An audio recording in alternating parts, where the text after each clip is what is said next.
कि लोग सबक लेने के लिए तैयार नहीं हैं और सबक लिया नहीं है। इंडियन स्टेट ने भी उससे कोई सबक नहीं लिया, अंग्रेजों ने भी उससे कोई सबक नहीं लिया। और आप ये देख सकते हैं कि सबक का मतलब क्या? सबक का मतलब ये है कि आपको डायलॉग करना है, आपको मतलब गोली से जवाब देना है, लोकतंत्र के अंदर गोली से जवाब नहीं देना है।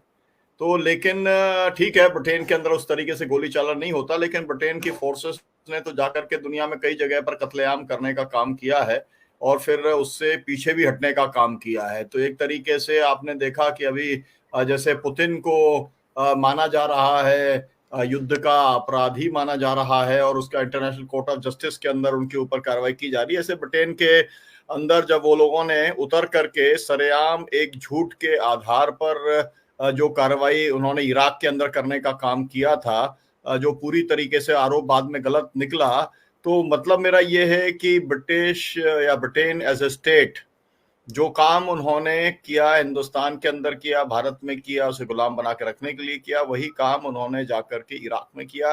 तमाम सारी अपनी कॉलोनीज के अंदर वो ये काम लगातार करते रहे हैं और है बहुत बड़ी डेमोक्रेसी है, लेकिन आज तक कभी उनके यहाँ पर कभी इस बात को लेकर डिस्कशन नहीं हुआ कि आखिरकार पूरी दुनिया के अंदर हमने राज किया तो उसके अंदर किस तरीके के हत्याकांड किए, किस तरीके के अत्याचार किए, और जो भी कुछ किया उन्होंने, उसकी खासियत ये रही कि उन्होंने कानून बना करके सब कुछ काम किया और बाकायदा पूरी प्रोसेस बता करके किया।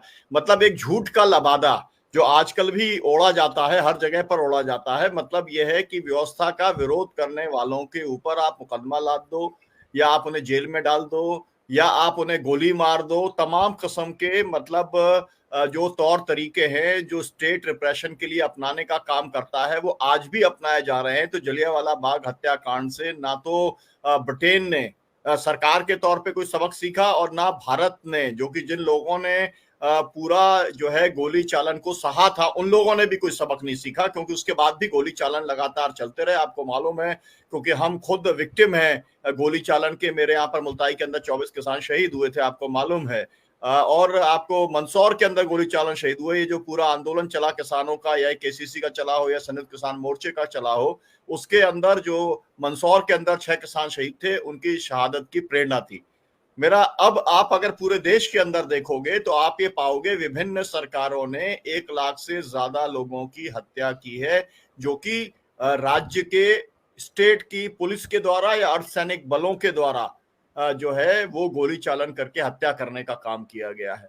मतलब ये है कि एक डेमोक्रेसी के अंदर जो एक राइट टू प्रोटेस्ट है, राइट टू असेंबल है, और उसके साथ में राइट टू डायलॉग है, और उसके बाद में कुछ रास्ता निकालने का एक तरीका होना चाहिए, उस सोच को अपनाने का काम सरकारों ने या स्टेट ने नहीं किया है।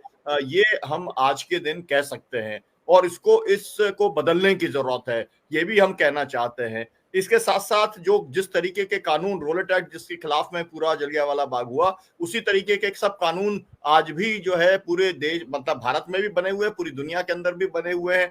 तो उससे भी सबक सीखने को तैयार नहीं है, और ये सीखने को तैयार नहीं है कि अगर आप कोई कानून ऐसा बनाते हो तो वास्तव में उससे आप राज नहीं कर सकते हो। ये आपकी गलतफहमी है, और ये गलतफहमियां जो है सब सरकारों को रहती है। जिसके हाथ में पुलिस आ जाती है, जिसके हाथ में फोर्स आ जाती है, उसको लगे हम इससे सबको सुधार देंगे, मतलब डंडे से सुधार देंगे, मतलब गोली से सुधार देंगे, बंदूक से सुधार देंगे, फर्जी मुकदमे से सुधार देंगे। कुल मिलाकर के वही अंग्रेजों का जो सोच रहा कि डिवाइड एंड रूल वाला, वही उसको लागू करने का काम किया जाता है। तो ये दूसरी बात मैं कहना चाहता हूं, क्योंकि समय नहीं है, लेकिन मेरा कहना यह है कि ऊधम सिंह को जरूर याद करना चाहिए, क्योंकि ऊधम सिंह ने जो कार्रवाई की थी, हम लोग हिंसा के पक्षधर नहीं है, लेकिन ऊधम सिंह को तो याद करना बहुत जरूरी है।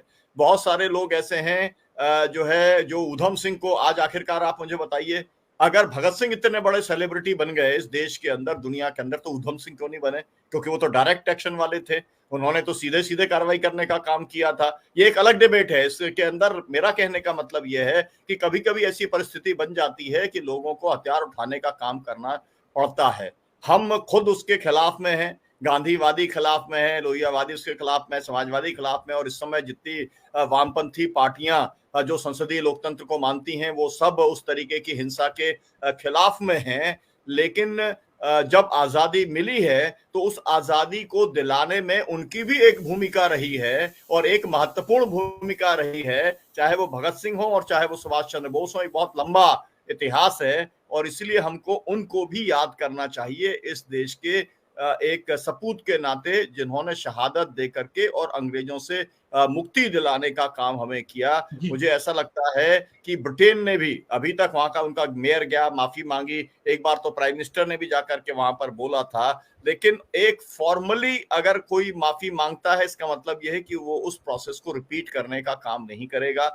लेकिन आज भी पूरी दुनिया के अंदर जिन देशों को गुलाम बना के रखा गया है, जैसे अगर मैं फिलिस्तीन की बात करूं तो उस फिलिस्तीन के साथ में तो अमेरिका खड़ा हुआ, उस इजराइल के साथ में तो खड़ा हुआ है अमेरिका, उसके साथ में तो ब्रिटेन खड़ा हुआ है, उसके साथ तो यूरोप खड़ा हुआ है, जिससे कि अपने ही जमीन के ऊपर गुलाम बना करके रखने की कोशिश की जा रही है। तो जो एक फ्रीडम ऑफ फिलिस्तीन की जो पूरी लड़ाई है, ऐसे दुनिया में तमाम किस्म की आजादी की लड़ाइयां चलाने का काम कर रहा है। इससे हमें पता चलता है कि स्टेट का रिप्रेसिव कैरेक्टर बदला नहीं है और वो अभी सुधरा नहीं है। तो ऐसे सभी आजादी के आंदोलन के बारे में हमको सोचना और उसके बारे में उसका समर्थन करने का काम करना चाहिए। ये बात भी, क्योंकि भारत की आजादी के आंदोलन का समर्थन पूरी दुनिया ने किया था, भारत को भी जिन जिन जगहों पर आजादी का संघर्ष चल रहा है उसका समर्थन करना चाहिए। बहुत बहुत तिवारी, बहुत धन्यवाद आपका। जलियांवाला बाग से यही सबक लिया जा सकता है। हमारे साथ बना